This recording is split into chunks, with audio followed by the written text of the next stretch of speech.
Hello everyone, in this video we are heading to Balsall Heath, a district in South Birmingham, to explore Moseley Road Baths, an Edwardian gem built in 1907.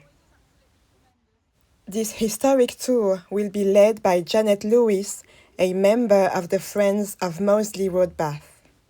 In this time capsule, we will have a look at the gender-segregated bathrooms. Then we will learn about the historical Gala pool, and we will enjoy stories about the boiler and the laundry room. I hope you'll enjoy the video.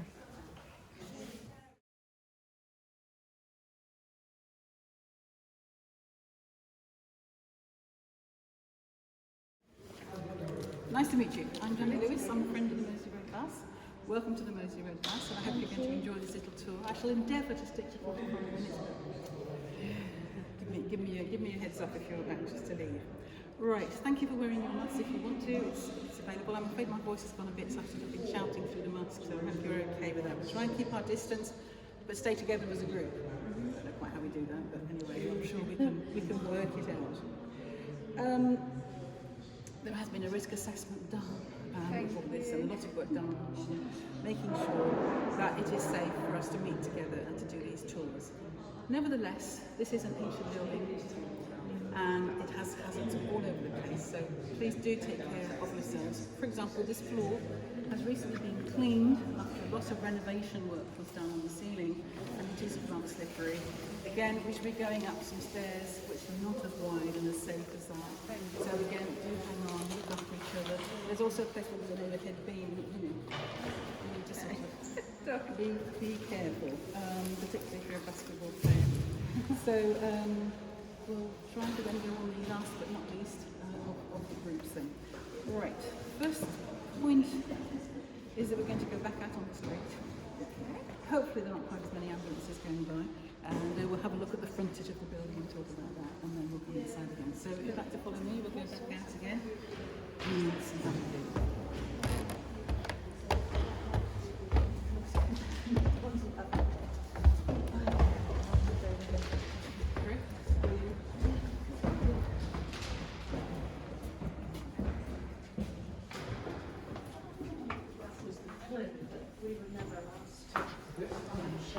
Yeah, so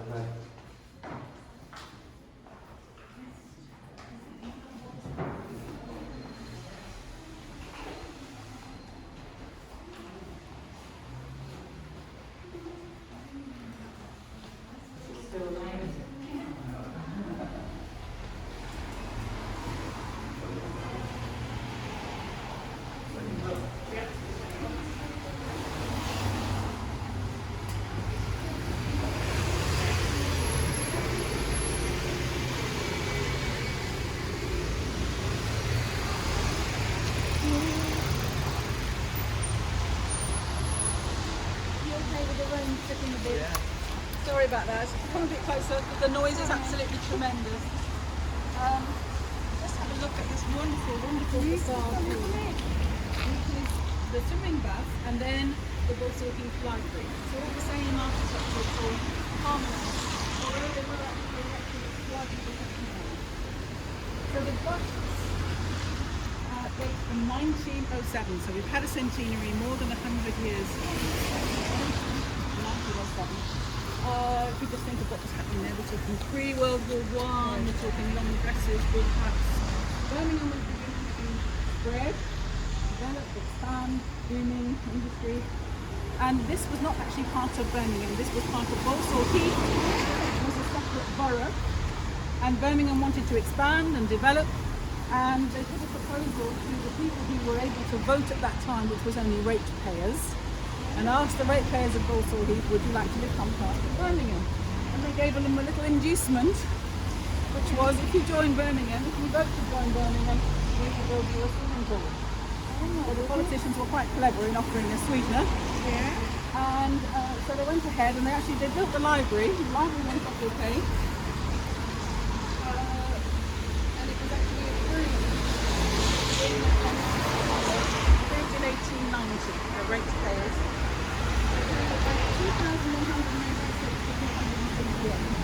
So that was good. The library was built. There was a problem problem with the swimming bath, and that was a problem about finding the water. So I'll tell you more about the water later. Oh, thank you. You're coming in the men's first class. This is the men's first class entrance. Okay? The men's first class entrance we're coming in. Come on through.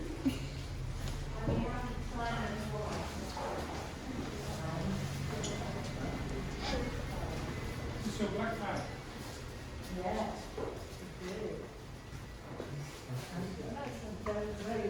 Okay. Roll. Yeah. Well, I mean, some kids are still going round. I need to come a bit closer because they're all talking and making noise while I'm doing my thing. Good thing I know that. Right. Okay, so this is the entrance hall. Nice, another impressive, even bigger lantern with stained glass here. A very an impressive space. So you come here. Now there has been some changes, Susie, to the layout in this area. You would have normally had something like this. It would have been over there for this area. You can still see where it was. If you look under Polly's feet and Ellie's feet, you can see the pattern in the marble. That's been removed. So you'd have come and paid your money there. These are expensive tickets. This is your first class. And behind that area, where gentlemen's just come out, you would have had, they would have taken your money there, and then there was a staircase going up to the money taker's office. So the money went straight up the stairs and into the safe. Very important. Okay. Here, you would have collected your towels that were part of the offer. You paid money, and then you would have hired a towel, and you would have sometimes hired a costume. When you said it was expensive, I haven't got the rates. It was more expensive than the second house, obviously bearing in mind people's income. So I think that's one of the reasons why so few women. It was more a men's thing, and also the men were didn't necessarily all want to go in the tin bath with the mother and the kids, and also they may have been also in very, very dirty jobs in the local industry. So. Right, okay, so there's a bit of going on as we speak. Right, what am I missing? but this would only be the entrance for the first class men. Yes, I'll show you the women's in a minute, if I can get in there. And the lighting is just packed up in the bath. Okay, let's just finish this little bit. I just wanted to point out some of the fabulous materials that we've got here. We've got glazed bricks. Glazed bricks. Everybody looks at it and thinks tiles. Yeah, no, they're not. They are actually bricks. And if you start looking, there's all sorts of different varieties. These are curved. Other bits over the arch have got a curvy bit at one end. And there are all sorts of different angles and walls and curves and things. So it's very much made different. It's a huge choice to make everything work in these bricks. And then also in 3 colours. The cream, the greens and the buff, and that's the thing that moves around. So, some bits of some starch. Sorry, nice and low. Tile, into Jackfield tiles and starfish, part of the Ambridge Fortress. Tile making very local again, like the bricks from Green. And then there's this marble terrazzo tiles. This is do you know, it just lasts forever. It's got this gorgeous pattern that goes all the way around. This would have been laid in situ. It's crushed bits of the different coloured marble, obviously, things like that. And it goes around the top of the border. And it's back in fashion again. It is. And you can buy them in concrete blocks as well. I'm not sure if you get one of these borders. And even here, I've loved it. There's a little marble drinking house in there. There's some nice plants in it. You actually have marble. Copper white. And then beautiful stained glass.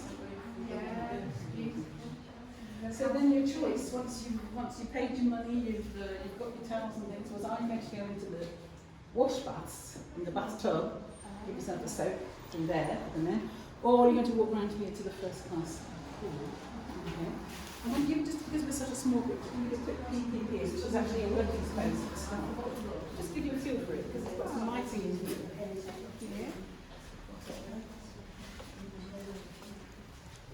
Wow, thank you. This is Right, so these are the bathtubs, okay? I'm trying to find one that's got a bathtub in it. No, that hasn't. We will see some of the neighbours. So which one? There's one of the bathtubs. Not the original ones. Yeah. But what I think is wonderful in this space is that the amount of stained glass is still here. And I love the fact that it was all steam. And you've still got some of the lovely arches, metal, iron. The iron arches that, and more stained glass here. That though, back then. Yes, it probably was quite local. From the West Midlands, it's come from the West Midlands, I would imagine, or maybe further north. I'm not sure where these arches were north. I mean, the big ones in the pool, that might be the Packer Station, it's the same theme, same era, building on a grandiose scale. But you do get a nice feeling of quite a lot of stained glass still remains. And of course, the ventilation is important. You've got all the steam coming out of these baths here. Are you okay to go into the women's baths on the other side? Yeah. You didn't normally access them from that area, but I'll show you. But the lights have failed, so we're kind of a bit in the dark. So it's a bit more atmospheric.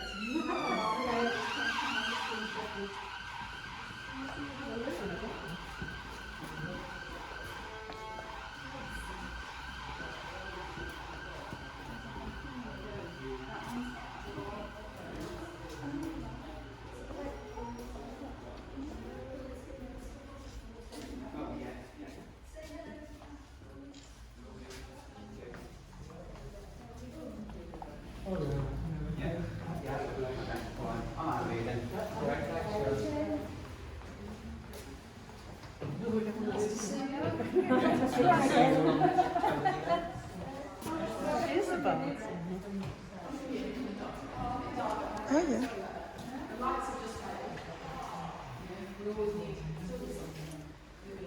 Now, forget about that door. You didn't come in that door. Okay. That door wasn't. You had actually come in through the women's entrance, which is the middle one, you remember. So you came straight in here. So you weren't with the first class men. There was segregation of the sexes. Very important, 1907. So you came in here, and then you had your own little booth here where you paid your money and got your towels and things. Notice it's not quite such a big booth as the one now. Thank you for the light. But nevertheless, it's a similar style.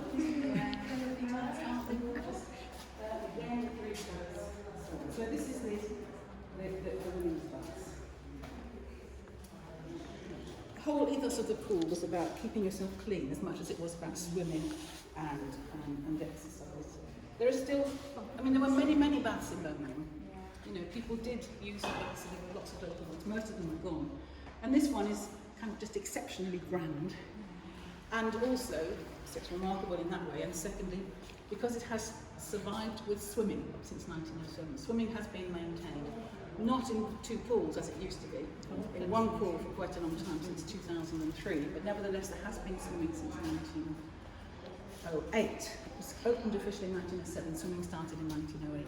So that's one of the things that the Friends are, and everybody I think that loves it is keen on, to maintain public swimming as a resource for this community, for this area, and indeed for anybody else who wants to come and enjoy it. I don't think there's a future for two baths in a building like this, and it needs to be rethought what we're going to do with all these amazing spaces, and that's a big debate that's going on at the moment. So, when you came in here, you bought your tickets. This space here, this quite generous space here, is where the attendant, because there's always an attendant, there's always somebody by making sure that you work. Behave yourself. And to make things work, you keep an eye on things. You weren't allowed to just run them up and have a party or anything else that people might do. So there's an attendant in there, probably. And there's a little fireplace in there. And then you can see a good example of the baths here, the bathtub. Now these are not, you might think these are original baths because they look old, but originally they were actually slipper baths. These are often referred to as slipper baths. A slipper bath is a kind of bath where you kind of have a cover over it. You sort of open the top, you get in, and then you put the cover over to keep the warmth in. And you've almost got like your heads and shoulders sticking out. But these were replaced in the 30s by these huge cast iron baths, which I think are absolutely fantastic. That's all right, I'm having trouble reading my notes. That's my face now. Now, you were entitled to a certain amount of hot water, and the attendant operated the hot water with a key.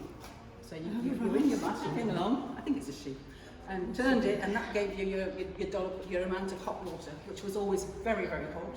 And then you operated your own cold water as you wanted it. If you wanted to top up, you had to pay more, a little bit more, a few more pennies. Another advantage of the men's first class was that you had a shorter queue. You know, you could come in more quickly and get away more quickly. And you might, and you need a towel and a bit of soap, but you also might need a bath mat, which are all handed in at the end and washed here on site, and we'll see the washroom on site. So there we are. These baths were replaced in 1956. Now, when you're in your bath, getting in your bath, you've got can you see there's a chain there? That's the summon help. If you feel a bit dizzy, you've got a chain there. You pulled that, and that box that we saw on the wall outside in the entrance hall, that was in here, and she could see who it was, whether it was number 42, number 12, or whatever, and immediately go and help somebody.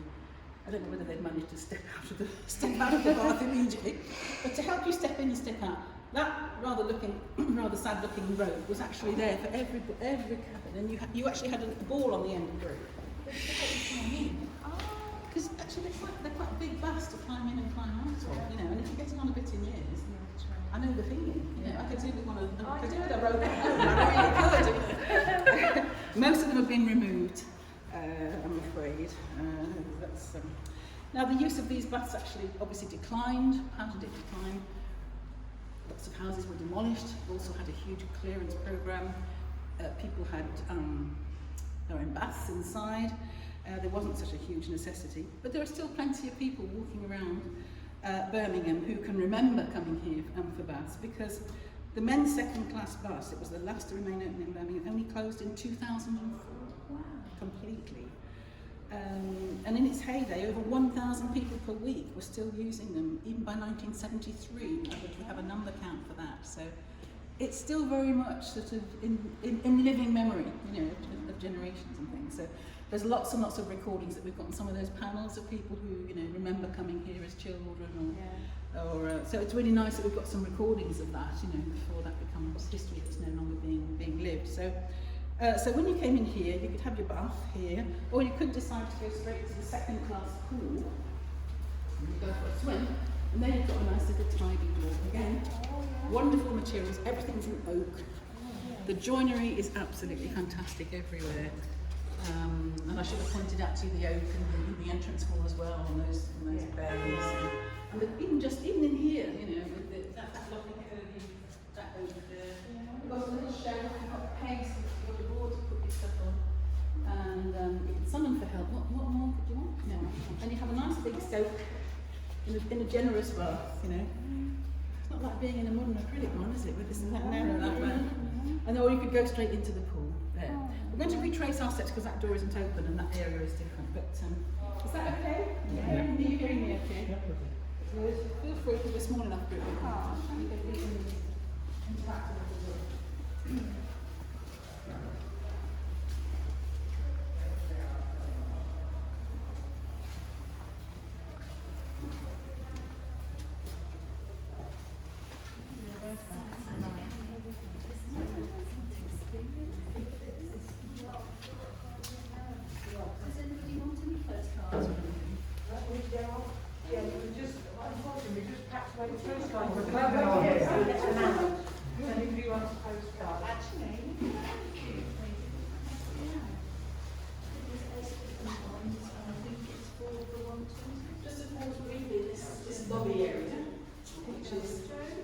We're back in the sort of the first class area because you would have come this way to your first class pool, okay? The second class pool, we're going to see second class in a minute, we're sticking with first class. But I love this space, which is very, very grandiose, very impressive in terms of architecture. Again, you've got all the beautiful joinery, fantastic staircase. I love these curves, that's my favourite. And it goes up and into the caretaker's flat. That's unsafe at the moment, but it is in the plans to be renovated, but we can't visit it. There are some pictures on the table in the pool of that area. You can see where the roof's fallen in. Wow. So, but it is a rather grandiose. I find that very impressive. I really like it. I'd like to go up there. One day. Yeah, absolutely. Hope so. better move on there. Again, you see all this lovely water all going around here, and it's just great. Right, let's go into the first class pool, also known as the Gala pool.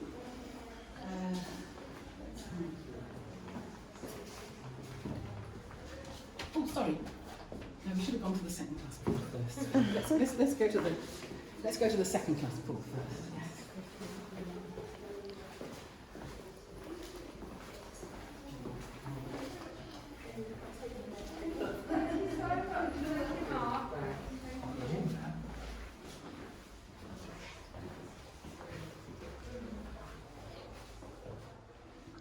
So to begin with, swimming was segregated. You would have entered this area, women from that side of the building, which is now closed off. And here, this is what the second class pool looks like. If you'd like to hold open that door, do you mind? We're supposed to go in, but we're not supposed to step on it because it's being cleaned. But we want everybody to have a look. So we'll probably creep round a little bit. Okay. Don't tell anybody. Come on in so everybody can have a see. So you hear what I'm telling you out loud and what I'm telling you when I'm over. I'm gonna hold it. Can you see? Can you see? Yeah. Sorry. So at the moment, this is where swimming was going on this very afternoon. They put the cover on. That's been a new investment. We've actually got a cover to cut down. It's fantastic when they open it. It's like on that big roller. Can you see it there? You can feel the humidity, can't you? It's to stop the evaporation and also heat loss. It has helped a lot. So that's been a big investment to do that. So this is still operating. It's still got the same bricks, and it's got these wonderful arches, iron arches, which you can see how they go right the way down. Same patterning, very similar in style. It's got these brilliant windows at the end. Now, originally they were fully stained glass. Yeah. It's only left at the top now, but there we go. At some point that happened. Now, the cubicles are modern. Remember, this is the second class, so in fact there were benches that went all the way along with a small amount of partitioning and then a curtain. So these there was a communal curtain, but and it was segregated. Swimming was segregated until 1915, so not very long actually. But I think what happened was that there may have, there's certainly on the other pool we're going to see there's a women's side, a ladies' side and a men's side. I think sometimes they swam on different sides. I don't know if they had somebody with a piece of string down the middle keeping them apart. And then these cubicles were then added, I think in the 50s. So now you've got 4 wiper doors and they're wipeable and you can close your door and have modesty and so on. That's good. During the war, this was actually boarded over. This pool was boarded over because it was used as a place for as an ambulance station. So when Birmingham was being bombed tremendously badly, people were brought in on ambulances and laid out here on stretchers, ready to be distributed to other parts of the country because Birmingham hospitals were completely overwhelmed during the nights of the Blitz. They sometimes took people outside Birmingham. So that a new doorway was pushed through there so that the ambulances could come through with the stretchers. On a happier note, also, as it was boarded over, there were loads of events that took here, concerts, dances and things, morale-raising activities during World War II to keep people fighting, basically, to keep people going during those very, very hard times. Very, very difficult. And they continued up until the late 40s. Christmas balls and New Year's Eve shindigs and I was doing a tour once and the guy said yes, and a nice chap said to me, oh yes, I remember, I used to play the saxophone. I've played the saxophone on that tour. I learned to swim in this pool. You learned to swim in this one? Okay, that's good. That's excellent. Excellent. Obviously this is new, this type of flooring is new. But there's some of the old terrazzo, the old marble. So this is functioning, there were people in here this afternoon and there we go. So this is the second class. I think it's pretty good. Yeah. But the Gala pool, which is a much worse condition that we're going to see now, is on another scale. And the plan is long term to switch it round. If we get the money that we want, and we're talking big, big bucks, the idea, the proposal is to transfer the swimming back to the more grand pool and to board this one over and think about other purposes and uses for this as a space, a community space, because it's got to generate some more income Yeah. to keep it going. Right, so let's go on to the posh, the Gala pool now. Thank you.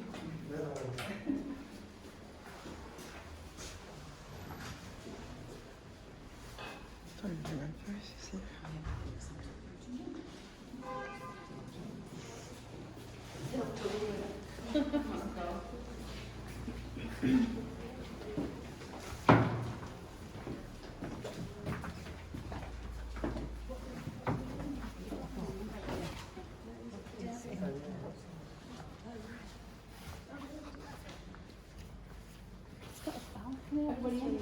Yes. Everybody in? Yes. So you can see that this was designed on a grander scale. More arches, double row of arches at the top. Balcony with 3 rows of seats for spectators. This was for competitions. And also the changing rooms are very, very different. These are solid structures and it was supposed to be individual. And inside you have a bench, an individual one, and a board. And also under the benches, running under the benches, is a heat pipe. It's a bit of heat in the changing room, because there's actually a pipe that runs under the benches there. There was. There isn't some of them. It doesn't work. But as you can see, it's in a very sad state. The scaffolding is there. Try to ignore it. There's actually a hole, I think, right in that corner there. You can see right through the floor, right up. So it requires a lot of money. But there is hope, because work has started and work has been done. So if you raise your eyes, this whole ceiling, not just the ceiling but the roof, has been completely redone. The roof has been re-slated on the outside. Over a tonne, I'm told, of pigeon detritus was removed from the roof space, because this was full of pigeons, and then it's been boarded on the inside and painted. And these arches have also been beautifully painted in what they, a paint colour that they found. So they did some research. I quite like it, the old green, to match the tiles, and then also this sort of very more modern, sort of slight bit of a farrow and ball colour there, I think, on that one there, which is nice. New lighting was installed, which you can see, which is nice. Some air conditioning. Now, as well as these lovely changing rooms, oak doors, always the good joinery, brilliant joinery, you've also got these spaces at the end on the balcony. They're called balconettes. They're very unusual. And you can access them as a little staircase that goes up, and I think that was for special people. Some of the accounts of people coming here from competitions, they said the parents were shouting at them and cheering them on from the seats, and then the PE teachers were in the balconettes at the end, urging them on for their particular school or club or competition. So you can imagine the noise and so on. At the moment, this is being used for all sorts of activities. You can see the decorations, and this staircase was put in just to facilitate that progress and make it safe. So that's impressive. It was pretty sad. This is an improvement, but at least now there are no birds flying around as we speak. There is no danger of bombardment, and it's wonderful to see it happening. And also this floor was scrubbed clean as well, which is quite slightly slippery. The stained glass, I'm afraid, again was taken out. There was stained glass there. Why? It's more light in, but I love stained glass. Why it was removed? Why was it removed? Probably because it broke. Okay. And it was expensive to replace, especially in wartime. Possibly vandalism, because stained glass needs to be protected now from people who just love vandalising stuff like that. Most of the churches in Birmingham have got grids on them at the front, on the street side, to protect them from that kind of destructiveness. So, and again, that sort of Victorian decoration was not very fashionable in the 60s and 70s. We all wanted clean lines, and we all went very Scandi smart, didn't we? Well, you don't remember, but in design it was all very habitat, and there was a different thing. Now we're a bit more retro now, maybe. Things come round again and again. And there's an interest in reviving stained glass. Some people have done a lot of that. Manchester Victoria Baths doesn't have swimming, but they've spent a fortune on having stained glass. They've got some beautiful things. So there we are. We're hoping then to make this into the swimming pool. That's what we're really hoping. Janet, do you know when they last had swimming in here? It was closed in 2003. 2003. So think about what you were doing. And the roof was finished in 2019. It cost them around £1 million. £1 million to do the roof and the girders. And the girders needed supporting underneath, they were rotting as well. So there's work that had to be done that you can't see, you know, because these are very vulnerable materials, and also you've got water, heat and steam. Yes. Great for destroying stuff. Yeah, especially wood. Timber, it all goes, it takes a real beating from those three combined, so the potential for rot and damage is enormous. Okay, let's go and have a look at the boiler room now. Are you ready for the boiler room? Follow me?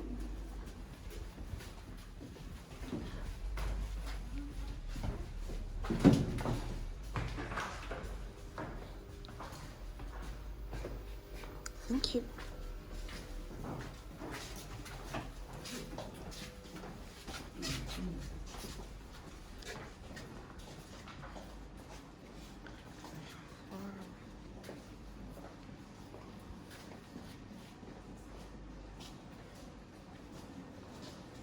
Come on in.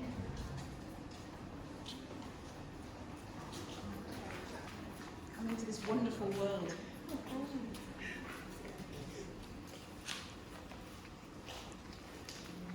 This, I think, is absolutely amazing space. Okay, first of all, this part, and then we'll go into the room behind.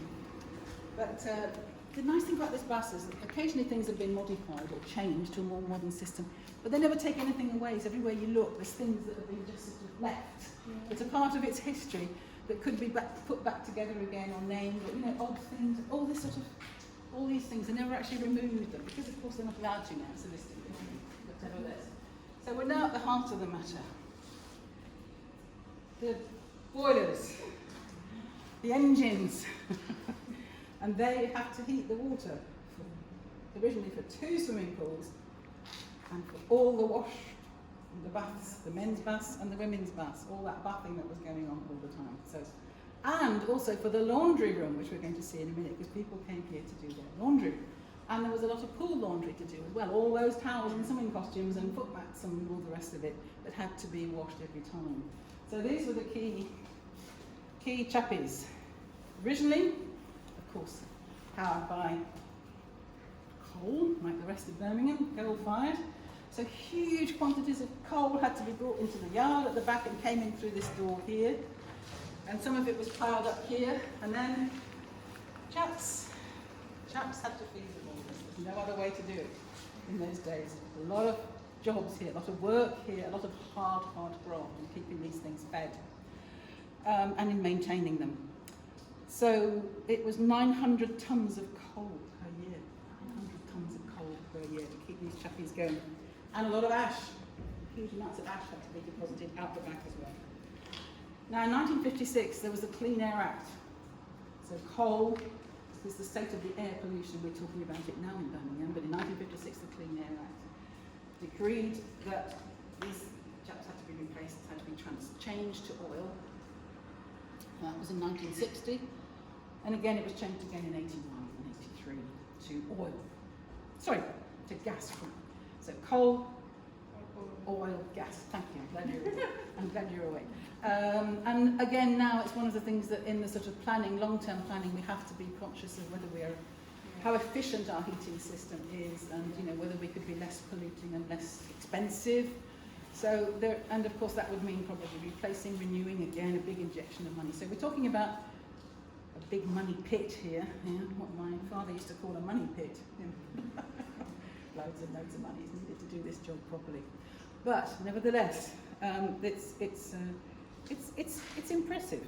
And the chimney was behind. We just passed it along the corridor, a little roundy bit. And that is the chimney from the boilers. And that is the biggest, tallest chimney that you can't see from the street. That's the very, very long one, the round one that is part of the skyline came from here.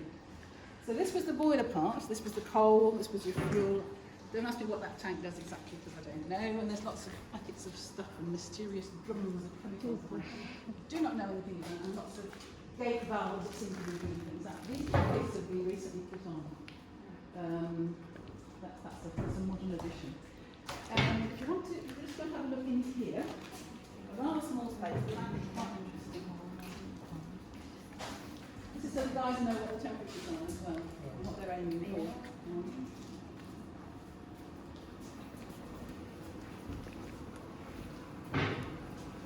Right, so this rather dark space, I'm sorry, the where it has escaped me. Right. Remember I said that the water was a problem. So where was the water going to come from? In those days, 1907, you've got to dig a borehole. You've got to go down and find the water table and get your water. Balsall Heath is on a ridge, which means you've got to go down further. And they had enormous difficulty finding enough water. And so this is the, can you just see this area here? It's quite a big circle. That's the area of the borehole. And in the middle, there's just a little tiny manhole that they put in there. But that was originally the area. And obviously people were going down and digging it out, coming up the side on ladders. And I can give you the dimensions. I mean, the top of this is 2.3 metres. It's the deepest well in any of the Birmingham baths. And it's 5 times as deep as that big round chimney. 5 times as deep. So it took them 5 years to find it, and they couldn't actually approve the final building of the baths until they got the water. You can't really build it, so that's why it took them 5 years to actually sign it off and get going. And finally they found enough water yielding sandstone rock, and they reached that down and down and down in 1903. So then they had to put some pumps in. Pumps had to go down to pump the water back up. And it goes up, up, up and into a tank at the very top of the building, and there's a huge tank at the top of the building. So 170 feet is where the pumps are located, 170 feet below ground, which is a long way down. And it used to deliver 12,000 litres of water, 12,000 gallons of water per hour. So they were pumping an enormous amount of water. Now that all came to an end. The pumps have gone in 1933 because Birmingham was hooked up then to Welsh water on the main supply. So there wasn't the need for water, it all became redundant. Nevertheless, this space is really important because of these chaps. And this is the filtration plant. This is where the water is filtered, because obviously the water now is continuously filtered. These were only installed though in 1933, so what did they do to clean the water before that?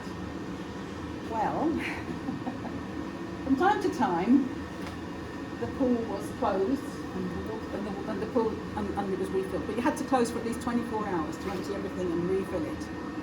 Coming up and all the rest of it. What they also did as a sort of interim measure, they emptied the second class pool and they put the water from the first class pool into the second class pool. Now you understand the class system. You really do. Now you paid your extra for your first class water and you paid it cheap on the other way. So anyway, this now is obviously a proper filtration system and it's still going strong in 1933. They're very rare surviving example. It's got a wonderful new jacket in it as well, which I haven't seen before, but it looks very beautiful. Now this operates, how does it filter the water? It's use of sand. I don't know if you know anything about filtration. It's through sand. The water is drained through sand. It's a very special sand. It actually comes from Leighton Buzzard. And it's a certain, I knew nothing about this before I joined this group. It's a certain kind of sand that has a particular number of kind of facets to it that catches all the goop. I can use the technical term, whatever you want. So it's in the bottom of the tank, and then the water drains through it very, very slowly, and it actually stays in the sand. And then you can change the sand, or you can skim the sand off the top. Apparently, Leighton Buzzard sand still today is actually exported, and it's used in Middle Eastern countries as well, where obviously filtration of water is. Water is a very scarce resource, and filtration is very, very important. And it's apparently Leighton Buzzard sand. So there you go, the Leighton Buzzard. So this is still a very important space with the boilers and the filtration. But I'm not going to ask you to go down the boiler. Okay, let's carry on.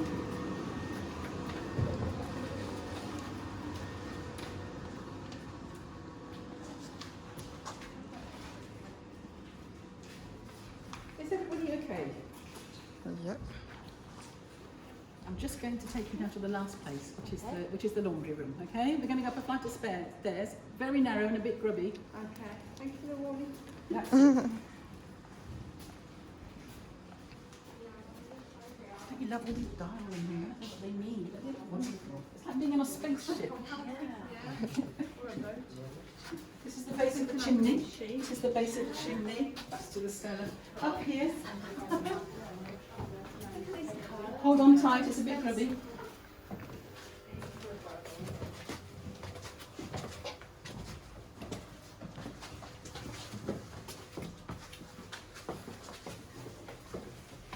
There's bits of ceiling falling down here. There's some stonking cracks here. Structural problems.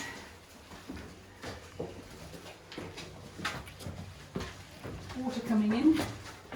This is the bit of roof that hasn't yet been done. Water coming in here.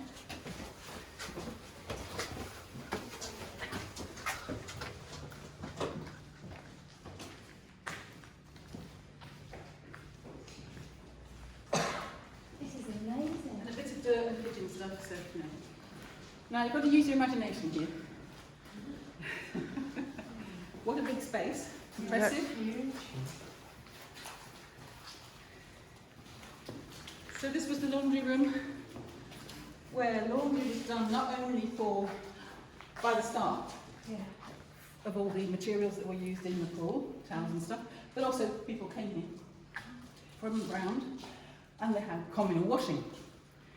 So, you know, even in industrial Birmingham there was a communal washing, like, you know, rural Britain. And so over here, on these plinths, I'm afraid there were the enormous baths, not enormous sinks, which have all been removed. So you can just see the plinth. So you have to use your imagination. And there was some more here. I think there's some just behind you. The plinth is so strong that they're too difficult to take away. And then at some point they also had rows and rows of washing machines here. Towards the end they had rows of washing machines in there. But originally, you can just imagine it, there were loads and loads of hot water. People were doing their washing. There was also an ironing space, probably maybe over there. Maybe there was ironing as well going on. And I think this must have been very much a women's space. Yeah. And I bet there was a lot of talk and chatter. The steam was going, the machines were running, and there was a lot of talk and chatter and exchange of views, conversations and so on. Now, the most precious thing that we still have remaining are these drying chambers. Yes. So what you've got here is a big space behind there, which is heated by hot air coming from a boiler below. There's hot air coming through here. You do your washing, you put it on these rails, and then you push the rail back into the cabinet on these wonderful metal rails, wheels, and you push it back in. 1, 2, 3, 4, 6 of them. And they are original, and it's very unusual to have them still here, so they're, you know, we're not even supposed to sneeze on them or breathe on them. The laundry ceased to operate in 1977. So still up until the 70s then, people were using these facilities, maybe not in the same way as originally, not as much, but there was a need. Very much with some new communities beginning to form themselves in Balsall Heath as well. And again, sort of quite large households. And there was a need to come here. So this, as I said, was a women's space. Some people asking me was, you know, why is there less space for women? I think tendency was for men to come to the baths, to bath. A little bit more than the women, maybe. Because more of the men were working outside the home and getting dirtier and in dirty jobs, and I think there was a tendency for women to stay at home and to bath the younger ones in. Certainly on Sturchley Baths website there's a recording by a man there who says he remembers very well when he reached the age of 9 and he was allowed to go to Sturchley Baths with his dad and his dad's mate, dad's mates as well. There's a little room at the end there, which some people said, was it a sewing room or a mending room? But I think it was probably just a simple transit room. I think every space had its supervision. It provided you with a wonderful space, and you had to pay your money and behave yourself. Now, the tank, the water tank, it's about here. All this area is the tank. It it is enormous. So it came from the borehole almost all that distance down, and it was pumped right up. And it came up, that's that great big pipe there, the biggest one there. That was taken up into the tank. It's on steel beams. It's empty now. Somebody said to me, can you imagine the weight? Yeah. The steel tank and all that water. Now you know how heavy water is, don't you? From just carrying a big bottle of Coke. Well, it contained 45 gallons of water. 45,000 gallons. 45,000 gallons of water when it was full, which weighed about 200 tonnes. So about 200 tonnes. The baths were built solidly. Now, the tank was last used in 2003, so they're obviously using some of it for some water, but now it's not. Now, if you would like to go up those stairs, very, very carefully, minding your head, you can actually see the outside of the tank up there, and there's another little flight of stairs, but do take care. I'm not going to come up with you, so don't jump in the tank. We need you to come down again, but it's just the side, and the decoration, you can see that it was assembled on the side, put together on the side. And it's just so impressive. The number of windows. You see, it does have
It's gonna be scary to go down.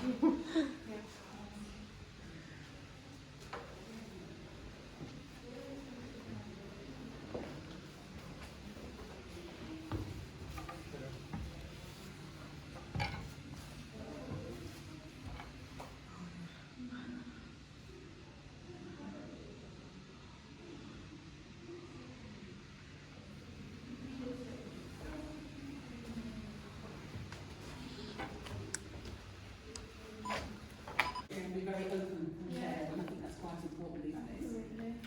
But exactly how? So the first phase that we've done is the roof of the Gala pool, that lovely thing with the beautiful green girders. The next phase that's going ahead is the committee room and the flat that we haven't been able to show you. But that was over the bay on the front there, because that's the roof is falling in there, it's terrible. And the next phase is the big one, where we're going to try to reinstate the Gala pool. They want to knock through to the library as well and possibly make a cafe area. There are all sorts of big plans going through, and that's going to take a big chunk of money, and people are writing bids and working on that all the time. So I think that's the end of our talk. I'm sorry that we've ended up in a load of pigeon poo, but thank you. I have to say that over a ton has been removed from certain other areas. Oh, you've got, they're relentless, aren't they? Yes, absolutely. They've got plenty more where that On that cheerful note. Thank you very Somebody much. see the tank? Yeah. Yeah, what do you think? This is amazing. It's impressive. I love the big bullcock on it. When it's full, it stops. Yeah. Oh, engineering was at its height. Engineering was at its height. I don't know where it was made, but I'm sure it was made somewhere. Somewhere bashing, metal bashings. The West Midlands was, we were told to see that. Superb. So yes, do take care down that little staircase. Thank you very much. You're most welcome. I hope you will stay in touch. There's a signing thing if you want to stay in touch with the friends and receive our newsletter. Okay. Please sign up at our day. We are trying to keep the friends going. Yes, it's taken out of your hand.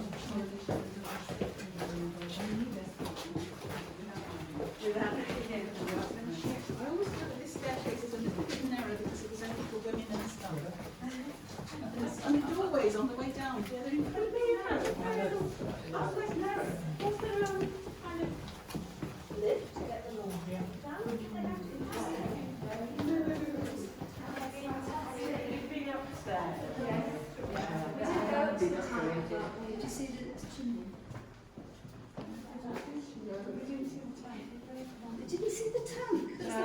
Oh, yeah, but I'm not sure. Is it safe near the tank? No, we chose not to. Oh, I see what you mean. The tank. You're coming valid to go see it. Do you want to see where the chimney is?